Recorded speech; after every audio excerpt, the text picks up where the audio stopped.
Hey Yahave, let me know if that's not how you pronounce your name. I'm very bad at that kind of thing. We're going to break down your carving and see where you can improve from here. I went and watched through the video already a couple of times, so I already know what I want to talk about. The main thing is you're looking solid just riding down the slope, controlling your speed, you look comfortable riding fast, and you're swapping to your edges nice. This is perfect for just getting around the slope and slowing down and cutting your speed. But what I'm noticing here is your riding is just going straight down the slope. You're not really playing on your edges. You're more just going down the slope, dumping speed, and not really going and getting into it and carving up the slopes. So that's what I want to work on here. Figuring out how you can go from just making it down the slopes with speed and taking that to how you can carve the slopes and shred. So there's going to be a couple things we can do to help that. First of all, I want you to notice how tall you are in your legs when you're riding. This is happening on both sides. You're adding just a little bit of bend in your legs. You don't need much more bend with this, and pushing out your legs is actually great for going and slowing down and cutting speed, but it goes and limits your range of motion. So I just want you to watch that a little bit more. Watch how little your legs are bending, how straight-legged you are. So even though your body's stacked, you're looking stiff. So what I want you to work on, because when your legs are straight like that and you turn, what you need to do to turn is lean your whole body because you don't have anything to pivot or like muster. So if you're trying to turn on your toes, you gotta turn over like this, making it so you fall forward.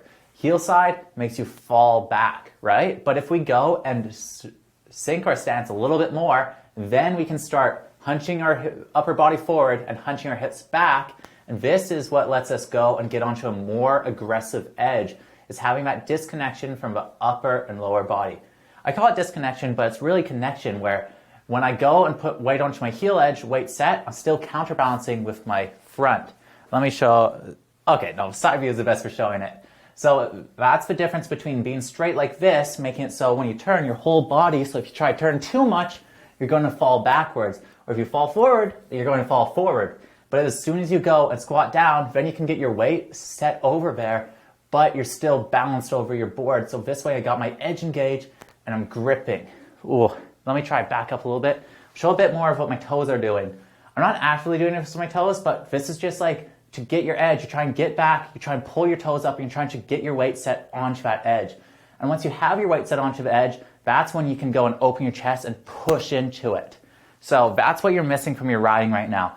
You're holding the straight position, what's a good solid foundation, but now it's time to start exploring and being flexible with it. So then, instead of just being straight, kicking out like this, I want you to go get down a bit lower, put your weight onto your edge, and then push through it and turn. It's this push unweight, but you want to start timing with your turns, and that's what starts adding flow to your riding. Because if you're just trying to go back and forth, you're not going to get much flow. But once you go and start getting down, you're on your edge, you're pushing down onto that edge, and then you lift up, giving you a moment of lightness where you can then swap to your heels. Push down, then you can swap to your toes. And this balance feature is what lets you get lower to the ground and get deeper into your carves. So start playing around with bending your legs. The best way to do this is with traversing across the slope. Well, if you're just going straight down the slope, you're going to spend all of your time speed checking. So change your angle of approach to going vroom, down, and trying to get on your edge and get that edge engaged. I want to see you going and traversing on your toe edge across the slope and practicing bending down, up, lifting to center, and then getting back onto the heels, loading that edge. Another training you can do on flatter slopes is just practice riding that toe edge. Set a little bit of a squat and then set your toe edge and play around with that. See how much weight on your toe edge causes you to turn.